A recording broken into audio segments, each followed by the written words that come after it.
Um feliz sábado a todos os nossos queridos amigos e irmãos internautas. É um prazer estar com vocês aqui mais uma vez. E nesta manhã sabática nós vamos refletir na Palavra de Deus sobre o tema servir, uma prioridade da igreja.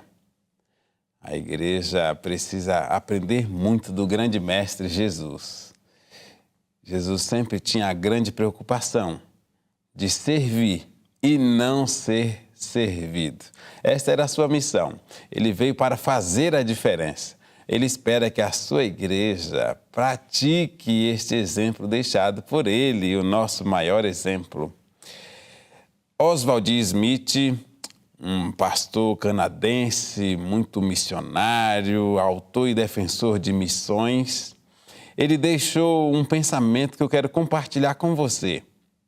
A tarefa suprema da igreja é a evangelização do mundo. A igreja que deixa de ser evangelística, em breve deixará de ser evangélica. Qualquer igreja que não está seriamente comprometida com a missão deixada pelo Mestre, perdeu seu direito bíblico de existir. Eu achei muito profundo este pensamento deste pastor, grande missionário. Ele faleceu em 1986 em Toronto, no Canadá. Mas essas palavras são muito significativas para mim. E eu acredito que você ficou um pouco assustado, tocado, né? Imagine só, uma igreja que deixa de ser evangelística, em breve deixará de ser evangélica. A igreja deve estar comprometida com a missão deixada pelo Mestre. Senão, não tem sentido de existir, não é mesmo? É importante a igreja estar focada. O que ela deve fazer? Qual a sua missão? Porque se ela não tiver um foco, ela vai desaparecer. Nos Estados Unidos aconteceu algo inusitado. Um senhor estava faminto e ele pegou então aquela lista que apresentava telefones, antigamente muito utilizada, né? E ele buscando, então, no setor de alimentação, alguma lanchonete que fornecesse algum lanche. E ele ficou curioso quando ele encontrou naquela lista um título: Lanchonete e Igreja de Deus. Ele ficou curioso. Então, ele discou os números ali apresentados naquele telefone. E alguém atende. Ele se apresenta e, depois de fazer o pedido do seu lanche, ele falou: eu gostaria de saber o porquê desse nome, Lanchonete e Igreja de Deus. O atendente responde: bem, tínhamos aqui uma igrejinha e para ajudar nas despesas, começamos a servir lanche após os cultos. As pessoas começaram a gostar muito dos cardápios, a freguesia foi aumentando e então decidimos diminuir as atividades de nossa igrejinha. E passamos a investir mais nesta lanchonete. Depois o tempo foi passando, decidimos que iríamos fechar a igreja. E continuaríamos com a nossa lanchonete e manteríamos o nome: Lanchonete Igreja de Deus. Você ficou chocado mais uma vez? Isso mesmo. Uma igreja que perde o foco, ela desaparece. Imagine, uma lanchonete funcionava após os cultos, depois é decidido não ter mais os cultos porque estava sendo mais lucrativo o resultado da lanchonete. Em vez de haver investimentos na igreja, passa a existir investimentos numa lanchonete. Por quê? Porque perdeu o foco, perdeu o rumo, perdeu a direção. E acontece esse fato. Talvez você imagine, não, mas eu não conheço algo parecido aqui no Brasil. Talvez não drasticamente assim, mas quantas coisas muitas vezes recebem mais investimentos do que a missão da igreja. Alcançar os que não estão alcançados, compartilhar a graça, a salvação com as outras pessoas. Quantas vezes investimos mais em outras coisas que não estão envolvidas na missão? No Evangelho de Mateus, eu quero que você acompanhe comigo aí na tela, capítulo 20, versos 26 a 28, Jesus traz um contexto de servir. O verso 26 diz assim: não será assim entre vós, mas todo aquele que quiser entre vós fazer-se grande, seja vosso serviçal. E qualquer que entre vós quiser ser o primeiro, seja o vosso servo. Bem como o Filho do Homem não veio para ser servido, mas para servir e dar a sua vida em resgate de muitos. Jesus deixa muito claro aqui um contexto que devemos refletir. Essas palavras de Jesus são expressas após uma mãe solicitar a Jesus que um de seus filhos estivesse à sua direita e outra à sua esquerda. E esta mãe tinha esse sonho. Era um privilégio, né? Estar ao lado do rei. As pessoas imaginavam que Jesus teria um reino terreno e esta mãe faz esse pedido. Jesus dá esta grande expressão de aprendizado, que nós, se quisermos ser grandes, precisamos começar servindo. Se quisermos ser o primeiro, vamos então ser servos. Jesus fala de si. O Filho do Homem não veio para ser servido, mas para servir. Então, a preocupação daquela mãe não era que seus filhos servissem à sociedade, mas estivessem numa posição um pouco mais privilegiada, não é mesmo? Ser um oficial do reino. Jesus deixa muito claro para mim e para você também, querido ouvinte, querido internauta, querido irmão, querida irmã, querido visitante aqui no canal. Jesus espera que nós tenhamos esta preocupação. Em vez de sermos ajudados, vamos ajudar. Em vez de sermos servidos, vamos nós servir outras pessoas. A missão do mestre era essa e ele não perdeu o seu foco. Foi tentado várias vezes, mas ele não desistiu. Servir era a sua prioridade. E, de fato, servir precisa ser a prioridade da igreja. Isso mesmo. 3 versos no Novo Testamento que combinam em contexto. Eu quero citá-los aqui nesse momento. Evangelho de Lucas, capítulo 24, verso 49, encontramos: eis que envio sobre vós a promessa de meu Pai, permanecei, pois, na cidade, até que do alto sejais revestidos de poder. Então, Jesus menciona aqui uma promessa em que os discípulos receberiam poder do alto. Muito bem. Essas palavras são reforçadas em Atos 1, verso 8, quando Jesus estava no Monte das Oliveiras com a igreja, momentos antes dele ascender aos céus, ele deixa as seguintes palavras. Atos 1, verso 8. Mas recebereis poder ao descer sobre vós o Espírito Santo, e sereis minhas testemunhas, tanto em Jerusalém como em toda a Judeia e Samaria e até os confins da terra. Eu acho interessante como a sequência desse verso é maravilhosa. Então, em Lucas nós vimos que eles receberiam poder, né? Eles deveriam ser revestidos e deveriam ficar em Jerusalém. E aqui em Atos a gente vê que depois de receberem o poder, eles deveriam sair, deveriam testemunhar, mas não deveriam começar por locais distantes. Deveriam começar por Jerusalém, a cidade desejada. Esse trabalho deveria expandir por todo o estado, ali a Judéia. Esse trabalho deveria expandir um pouquinho mais para as nações circunvizinhas. Os samaritanos estavam logo ali de imediato.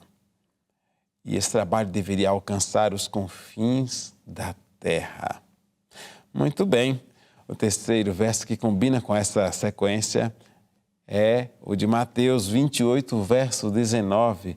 Eu quero que você preste bem atenção na primeira palavra que estaremos mencionando deste verso.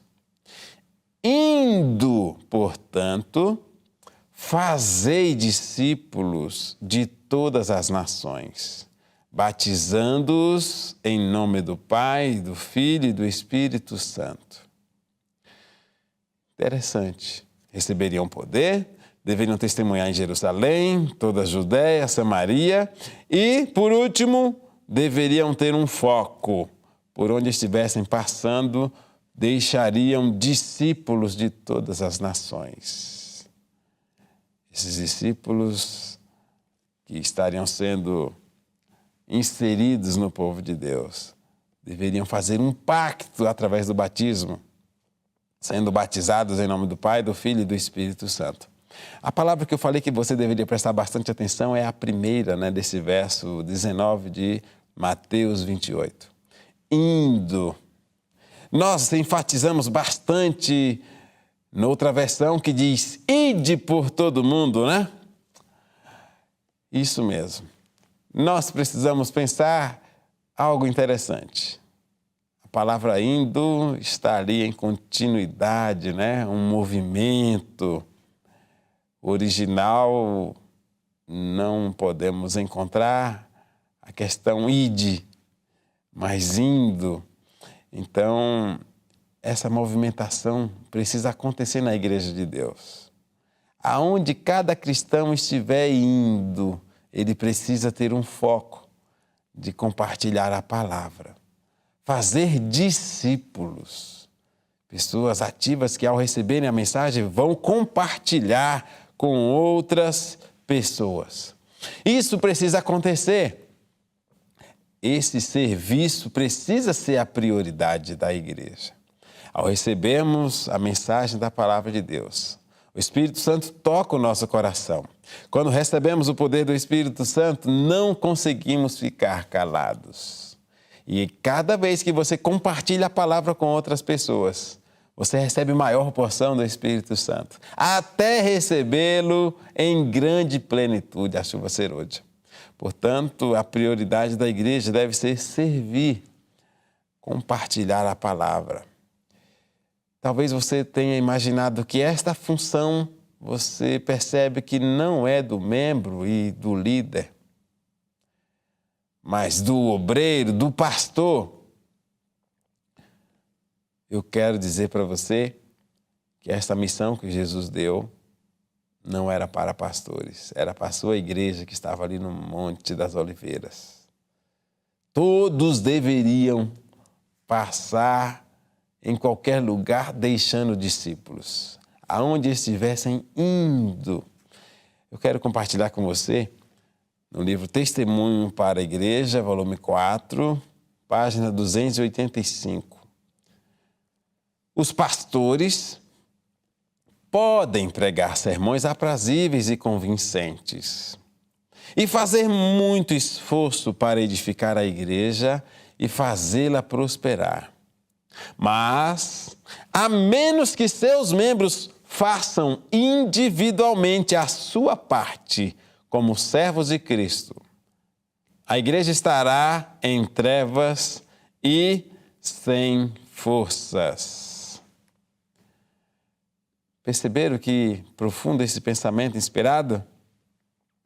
O pastor ele deve pregar, com certeza. Deve dar o melhor de si apresentando um sermão profundo, um sermão que alimente, mesmo que não seja o que a igreja gosta de ouvir. Isso mesmo. Ainda que ele traga um sermão aprazível, ainda que ele traga um sermão convincente, querendo edificar a igreja, não é o melhor que ele está fazendo por sua igreja. Então, se o pastor deseja ter uma igreja viva, uma igreja fervorosa, uma igreja forte, ele precisa fazer algo. Ele precisa dar um espaço para que cada membro possa contribuir como servo de Cristo. Isto mesmo. Quando os membros estiverem fazendo o trabalho, eles estarão fortes. Então a igreja será forte. Eles estarão brilhando. Então teremos uma igreja que ilumina. Você já quebrou um braço? Já quebrou algum dedo? Você já ficou engessado por algum tempo? Coloque aí no chat. Olha, as pessoas às vezes passam 15, 20, 30, 45, 60 dias utilizando gesso. Alguns até precisam trocá-lo nesse período. Eu quero agora fazer um desafio a você. Imagine, digamos que eu tenha quebrado o meu braço direito. Esse braço fique 45 dias descansando. Enquanto isso, o meu braço esquerdo precisará de algumas adaptações, né? Imagine eu que sou destro, escrever com a mão esquerda vai ser difícil. Mas é possível. Colocar alguns adornos, né, no lugar, pegar algum objeto, trocar de roupa usando a mão esquerda, vai ser possível apesar da dificuldade. Então, nesse período de 45 dias, enquanto esse braço estará descansando, né? Esse aqui vai estar trabalhando. Em outras palavras, esse aqui vai ficar mais cansado, não é mesmo? Então, após os 45 dias, esse braço está cansado e esse descansou. Então, eu posso agora, depois desse descanso, fazer tudo o que eu fazia antes com esse braço que está parado. Porque ele descansou, não é assim? Não? Ah, você entendeu, né? Esse braço ficou parado, ele perdeu movimentos, ele perde um pouco da massa muscular e agora eu vou precisar fazer fisioterapia para começar a recuperar os movimentos. Não é assim? Na Igreja de Deus não é diferente. Quando alguém precisa de descanso porque pensa estar cansado, essa pessoa começa a estacionar, na realidade, no seu pensamento, mas ela está decrescendo. Enquanto ela está inativa, ela está perdendo forças, perdendo movimentos, enquanto outros vão adquirindo habilidades. Deu para entender essa relação? Então, você não pode reclamar de uma igreja que está desanimada. Você não pode reclamar de que a igreja não tem nada atrativo.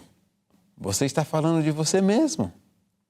Portanto, você quer uma igreja forte, uma igreja viva? É preciso atividade, é preciso serviço, tá? Muito bem. O texto a seguir mostra algo interessante. Os ministros não devem fazer a obra que pertence à igreja, exaurindo-se dessa maneira e impedindo que outros cumpram o próprio dever.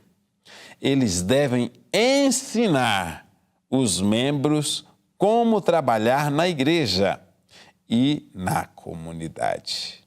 Então, o pastor, o obreiro, ele precisa entender que a sua missão é ensinar a igreja a trabalhar. Ele não pode substituir a atividade dos membros pelo seu grande esforço. Na realidade, as igrejas sonham, né? Ter um pastor, um obreiro exclusivo. Ela percebe que dessa forma o trabalho vai progredir mais. Mas eu quero dizer para você que é um grande equívoco. É bom ter sim um pastor, um obreiro exclusivo, desde que eles sejam coordenadores, que eles estejam capacitando a igreja para trabalhar junto. Porque se a igreja imaginar que ela vai crescer por ter um pastor e um obreiro exclusivo, porque eles vão fazer o trabalho, essa igreja pode até fechar suas portas. Isso mesmo. Então, o missionário, ele sendo pastor, sendo obreiro, sendo um ministro, ele não pode fazer o trabalho que é para a igreja desempenhar. Mas ele precisa capacitar esta igreja para trabalhar dentro de suas paredes e também na parte externa, né? Na comunidade. E isso precisa ser praticado. Deus deseja que cada membro da igreja trabalhe como se fosse sua mão ajudadora, buscando, mediante ministério de amor, ganhar almas para Cristo. Esse é o desejo de Deus. Ele espera que cada um sinta-se privilegiado de ser a mão auxiliadora, a mão ajudadora, buscando ganhar almas para Cristo. Essa deve ser a nossa meta, sentirmos ser privilegiados, sendo uma mão ajudadora de Deus.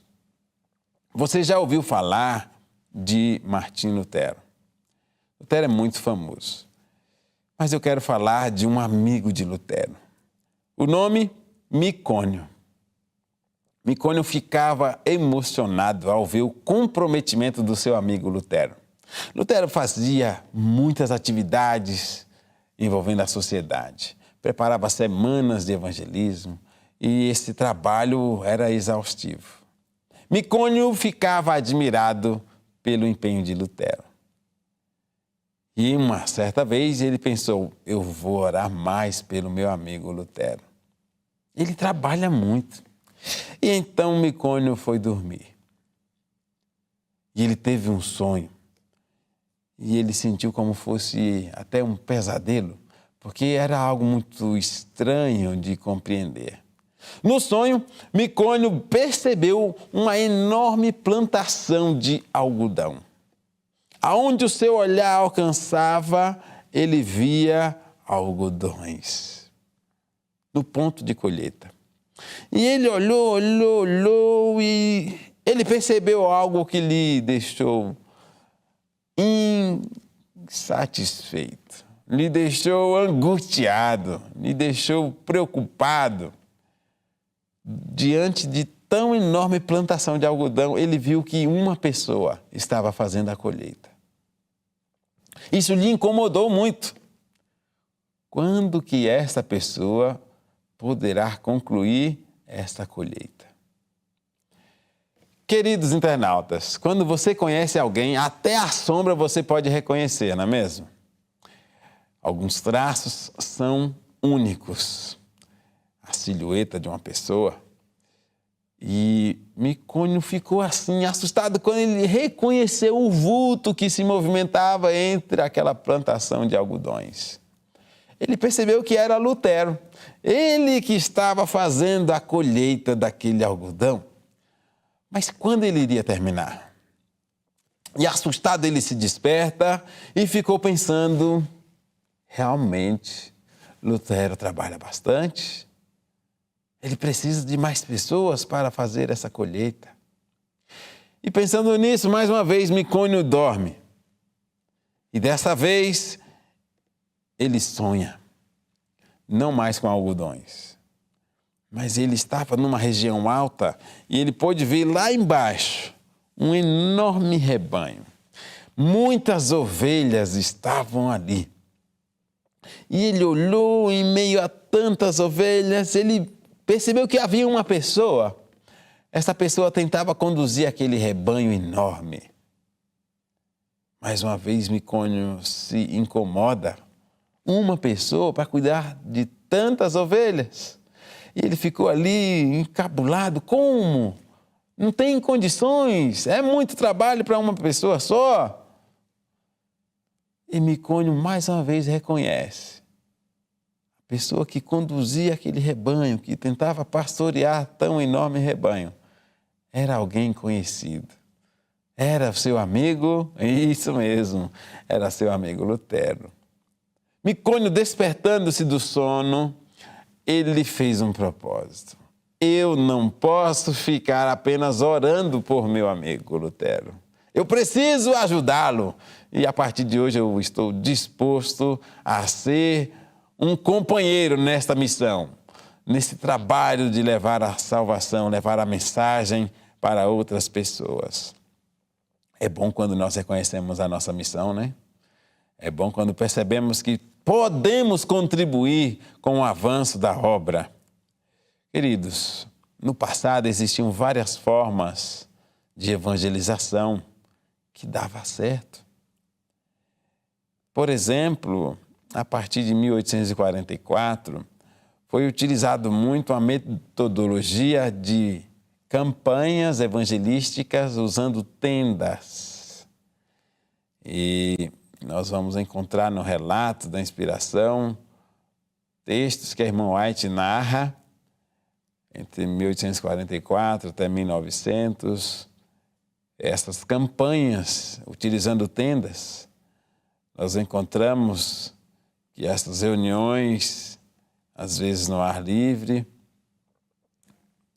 passou a ter uma tenda com capacidade para 5.000 pessoas. Ela cita que em 1877 a igreja usava essa tenda. Imagina, 5.000 pessoas. 5.000 pessoas ouvindo a mensagem. Olha, é algo maravilhoso, né? E as pessoas estavam atentas para receber a mensagem. Esse evangelismo, desta forma, atraiu muita gente. Muitos aceitaram a mensagem, o adventismo cresceu bastante. Passado algum tempo, não era mais utilizada a tenda, era utilizado mensagens cristocêntricas. A gente percebe que de 1900 a 1980, o grande sucesso no mundo religioso era apresentar Jesus para as pessoas. E a igreja cresceu. Surgem instituições como Casa Publicadora, aparece também os sanatórios, aparece também a industrialização de alimentos saudáveis, escolas, e isso fazia grande diferença. Uma mensagem cristocêntrica, acompanhada com a colportagem, isso fazia com que a igreja crescesse cada vez mais. O tempo passa, a metodologia precisou ser atualizada e de 1980 para cá, o sucesso nas igrejas cristãs está em fazer o evangelismo relacional. É o evangelismo onde agregamos nossos familiares e amigos, pessoas que nos conhecem, confiam em nós, e nós abordamos essas pessoas com a mensagem. Este evangelismo relacional funciona bastante. E é o sucesso que é utilizado hoje. E precisamos usar esta ferramenta que está acessível. Você vai alcançar pessoas no seu raio de alcance, que nenhuma outra pessoa tem. Isso mesmo. Então, precisamos usar a nossa amizade, a nossa aproximação com os nossos vizinhos, a nossa ligação de família, né? Para estar com essas pessoas, apresentando a mensagem. Essas pessoas já confiam em nós. Então, fica mais fácil abordar essas pessoas do que abordarmos uma pessoa desconhecida. Na semana passada, estava no Mato Grosso e pude fazer um contato com uma visitante que assistiu o culto na quarta-feira, em Rondonópolis. Ela se sentiu assim privilegiada porque ela recebeu um livro, Como Encontrar a Paz Interior, de um irmão nosso, colega de trabalho. E este jovem, ao conceder-lhe esse livro, ela leu, e na próxima vez que ela encontrou com ele, ela disse: olha, é possível você me arrumar, eu quero comprar 100 livros destes aí. Ele disse: não, eu consigo sim. E ele facilitou isso. Ele traz estes 100 livros que ela tinha encomendado. E ela falou nesta quarta-feira que ela já estava chegando nas últimas unidades. E as pessoas que estavam recebendo aquele material estavam sendo abençoadas. Olha só, um irmão da nossa igreja, um jovem, dá um livro e essa pessoa lê, foi abençoada pelo conteúdo desse livro e ela pediu 100 para que ela pudesse passar para outras pessoas. E naquela quarta-feira, ela pôde contar essa experiência para mim, né? E ele também estava ao seu lado e ela disse, eu vou precisar de mais. E eu pude acrescentar, olha, ainda nós temos outras unidades, outras versões, outros livros de outros temas. E ela ficou maravilhada por esse conteúdo. O pastor da igreja não teria acesso àquela profissional, mas o irmão da nossa igreja, colega de trabalho, tinha esse acesso. Esse é o evangelismo relacional. Precisamos alcançar as pessoas onde elas estão. E ninguém vai ter acesso às pessoas que você tem acesso. Por isso, você deve alcançá-las. Quando o Billy Graham fazia as suas campanhas evangelísticas, grande sucesso acontecia. Mas isso era resultado de uma parceria. Antes de começar a campanha, existia uma irmã chamada Ruth Goode. Esta irmã, ela chegava uma semana antes da data do início da campanha evangelística. E ela coordenava uma semana de oração. Momento que a igreja estaria reunida, pedindo a bênção para a campanha que iria acontecer. Esta irmã fazia um papel que ninguém fazia igual. Chegava o momento da campanha, Billy Graham trazia o momento da palavra. Mas não era só a palavra que era apresentada. Existia também o momento da música, o momento do testemunho. Johnny Cash era um que preenchia essas duas lacunas. Ele cantava e também contava o seu testemunho, como Deus o tinha liberto dos vícios. Aquilo impactava aquela multidão que assistia com grande atenção àquela programação. Queridos, mas o sucesso não parava por isso. Não era porque tinha semana de oração, não era apenas porque tinha música e testemunho, e não era apenas porque tinha o momento da palavra. Cada irmão tinha um sentimento de precisar levar alguém. Em uma dessas campanhas, uma irmã, ela contou, está vendo aquela mulher que está chorando, que está com lágrimas nos olhos? Ela é a que trabalha no caixa do supermercado, onde eu faço compras 2 vezes por semana. Eu venho orando por ela por meses e após iniciar uma amizade com ela, passei em sua casa e a trouxe comigo para esta campanha. Percebeu? Alguém que ora por meses, cria uma amizade com a pessoa que trabalhava no caixa do supermercado onde fazia a compra, e depois dessa amizade consolidada, sabia onde essa pessoa morava, e chegando a data da campanha, vai até a casa dessa funcionária do supermercado e vem com ela para o local da campanha. Isso é evangelismo relacional. E esta mulher atende ao apelo feito por Billy Graham. Ela diz ainda, aquela outra lá é a minha cabeleireira. Eu frequentei o salão 3 vezes só nesta semana, apenas para trazê-la comigo nesta campanha. Percebem? Não é apenas convidar, mas vir junto, trazer consigo. Isso precisa ser praticado por nós. Vamos trazer as pessoas com quem entramos em contato, os nossos amigos, vamos até a casa deles, claro, divulgamos antes, né? Olha, vamos ter uma programação, ou vamos à igreja tal dia, e eu vou até a sua casa e a gente vai juntos para a igreja. Isso é fundamental. No livro Evangelismo, na página 70, quero ler com você. Novos métodos precisam ser introduzidos. O povo de Deus tem de despertar para as necessidades da época em que vive.